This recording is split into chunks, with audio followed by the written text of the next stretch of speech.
Hey, how's it going, everybody? Welcome back to another video. Today we are here with my 97 Nissan hardbody. It's a 4x4 that we're turning into a lowrider. Now, you might have tapped on this video to get the answer, should you lower a 4x4? And the answer is no, and I'll show you why. Alright, so one of the biggest differences between the four-wheel drive and a two-wheel drive is the four-wheel drive frame comes out straight, and then in the front of the truck, because you have to mount the front differential, the subframe, it's like a subframe basically drops down. I mean, it's all a part of the frame, but what you're dealing with is they had to make more space for your front differential. So essentially, I can never get this truck to be as low suspension-wise as I could, say, my purple truck. So I just grabbed the camera for a little bit of a better look, and right now I'm still working on the truck. So I'm waiting on a tie rod sleeve to come in. I did end up finding out I could use my four-wheel drive tie rod ends. So with that being said, though, there's a lot of parts that do change in here. So I went over to a two-wheel drive spindle to get rid of my locking hubs on the outside. So as you can see here, regular two-wheel drive wheel hub. We had to get two-wheel drive brake dust shield. I went back to 4x4 upper control arms because this truck was lifted with a 2-inch rough country lift at one point, and I had lift arms that came straight out, and it gave my ball joint a real weird angle. We went back over to four-wheel drive factory front shocks instead of the lift shocks I had before. And another thing I still can do later on, because I'm going to go just about a half-inch lower with suspension after I crank my torsion bars, is I'm going to change that back to a factory size and not the rough country lift leaf spring shackle. Messing with the front suspension hasn't really all been easy, essentially. So I had to remove things like my front differential. That's why everything hangs lower, like I said. I removed my sway bar links, so that would have mounted down here in the lower control arm. We've gotten rid of our front axles, our front drive shaft, but even everything mounts so much different. Like right here on the 4x4, your upper control arm mounts down here on the frame. So on my two-wheel drive, you can see the upper control arm is on the top half of the frame, allowing it to be able to go a little lower. All right, so I'm gonna lower the truck down now just to show you guys where the truck sits and give you a better look at this. So here we go. So as you'll see, my body sits so much higher.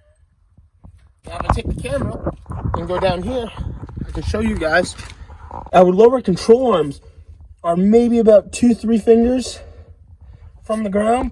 It's about 1.5 to 2 inches at max, and that's once I moved the truck after the wheels were just lifted up and brought in. It's going to drop about another 1/2 inch, but you can see how much space we still have in here. As to, like I said, this thing should have straightened out my wheels first, but as you can see on this thing, we tuck. So just kind of a noticeable difference. So that's why I would recommend, if you were to lower down a 4x4, just skip the process, skip the headache and all the work you're going to do changing all your front suspension, and go with a two-wheel drive. It'd be cheaper, save you a lot more money, and you can pretty much lay frame if you were to bag or hydro, even static. So another thing you're going to come across too when trying to lower down a 4x4 is you're going to have to swap your axle. So you're going to want to start with smaller wheels and tires, and once you swap your axle onto your frame, you come across other issues, like the parking brake sits on top of the axle as the two-wheel drive is mounted right behind it. So you pretty much lose that and have to relocate that somehow. So another thing too you're going to have to work on as well is when you get rid of your 4x4 U-bolt mount, the shock attaches to those mounts, and you essentially lose that spot. So you have to find a way to custom mount your rear shocks. And until I figure that out, which should be pretty easy, our truck's got a little bit of a bounce. Another thing you're going to combat too when you first start it, if you keep your four-wheel drive hubs after you cut your axles, is camber. You're going to be combating a lot of camber. Now I'm hoping right now I'm not going to end up driving my truck like this. Like I said, I'm still in the works. I'm almost done part 4 of converting everything to two-wheel drive in the front here. But one thing you're going to have a big issue with until you do this is you're going to be running some crazy camber. I mean, my torsion bars are max cranked. And that's why I did the conversion to two-wheel drive, so I can re-index them, like tighten them up, and get rid of some of that camber. Just make everything safe. There was a big hole in the back of the hub because I cut the axle, so there's a lot of safety things there.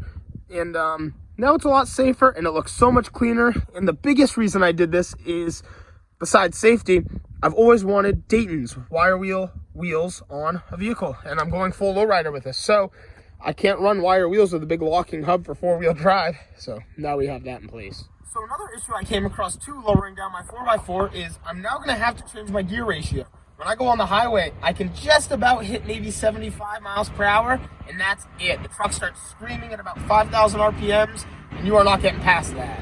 And while we're in the interior, let's talk about it. the transfer case. So I'm not going to pull my transfer case because I would have to have a two-wheel drive transmission. So that's something I might have to look into swapping later on.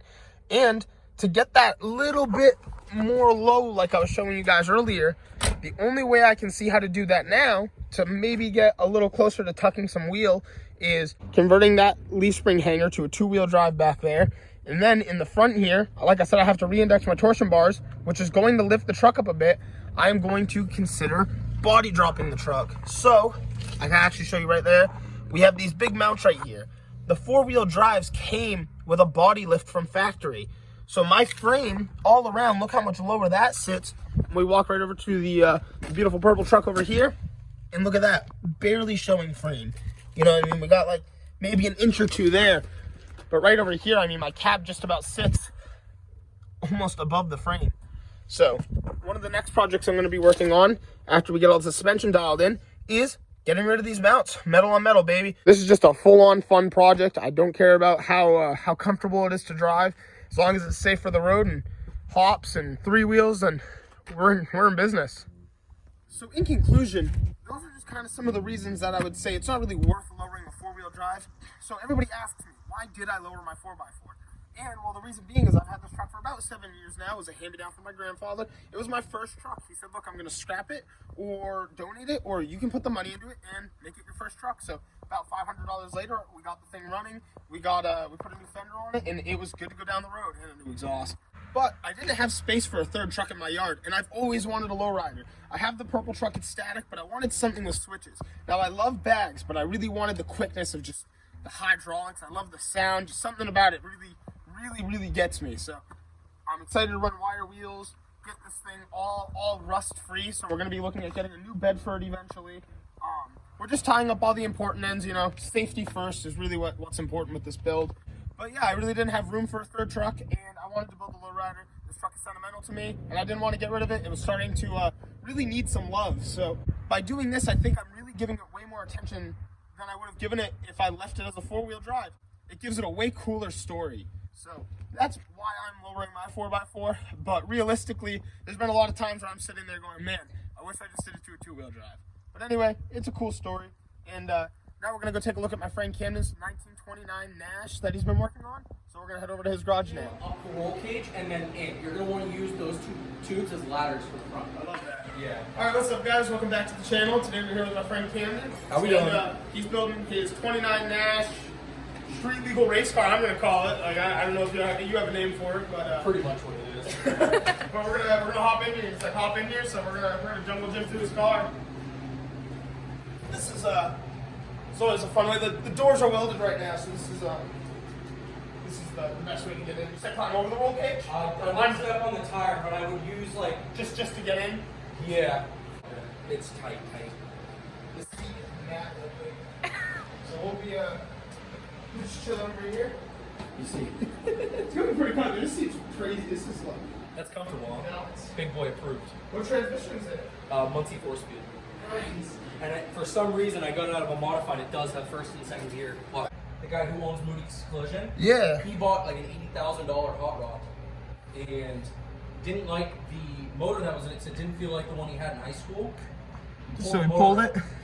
So from what Jeez. I've been told, that has about 8,000 miles. Wow. Look at that. When it got pulled out of a crate. It's a small block Chevy engine. Yeah. I mean, I love this. All that's left of the dash in here. Do you have the dash or anything like that? The OG? Oh yeah, I do. Actually. Oh, you do? That's beautiful. Oh, that's so sick, dude. Wow. That's so crazy to see. And they do, and I love old cars like this. Like back in like the late, I mean, this was almost 30s, but 29, like all the details that went into things like this, like They're handmade. yeah, they everybody really took a lot of pride in what they did back then, you know. Yes. So a cool thing we talked about is what he started with. He got rid of the body and the original frame off it, but it was a circle track modified car to start, you know, body aside. And one thing Camden was just telling me is on a lot of those circle tracks, to get your center of gravity down, usually these aren't so symmetrical. They're usually leaned to one side or the other. So what's cool about this one is it's right in the middle. That's basically just how he came across like the Hoosiers and everything else to, you know, mount them to his custom frame, and then mounting this 29 Nash body to the custom frame. So this is a hell of a project. And this is a quick change differential. So basically, just right from back here, you can change out your gear set to whatever ratio you want, which is pretty nasty. Essentially, the setup back here is he's got a 4-link to the bracket that goes to the axle. He's got this 1 link up here, which he can adjust his pinion angle, which is pretty sick. And there's one more link that goes across to the frame, along with, you know, a symmetrical link to go to that bracket on this side. So kind of a sick setup. And we're rocking the four-wheel disc brake all around. They're Willwoods too, which is pretty nasty. Those are massive disc brakes, bro. That's huge. But I love the stance on this. It's so big, but It's I love gonna that. be retaining the factory hood and grill. Oh, we're keeping that. You're keeping that hood. That's I'm not so gonna go with an nasty. open hood either. I want to keep a hood on it. Check out these headers, dude. The big long tube headers. Damn. No, I love that. And we were talking too. He was just telling me that the rack up front is straight out of a Ford Pinto. Old school hot rod stuff right there. But you're gonna want that power steering to turn these things. Jeez, those are massive. I mean, look how clean this engine block is and everything on here. I love the visor and the lights. Like, all those old school things just, like, really keep this car Window together. pops too. Oh, the window comes right out? What? This window. That's nasty. Well, alright guys, this is just a good progress video though. I just wanted to show you really quickly what Camden's been working on. And lastly, I want to show you this cable as well with the old Nash emblem. It's just so cool. It's such a rare car, and it's just gonna keep growing and becoming just something so cool. So I'll see you guys in part 2. Well, thank you guys so much for checking out today's video. If you want to see some more Minitruck content, don't forget to like and subscribe, and I'll see you all in the next one. Thanks for watching.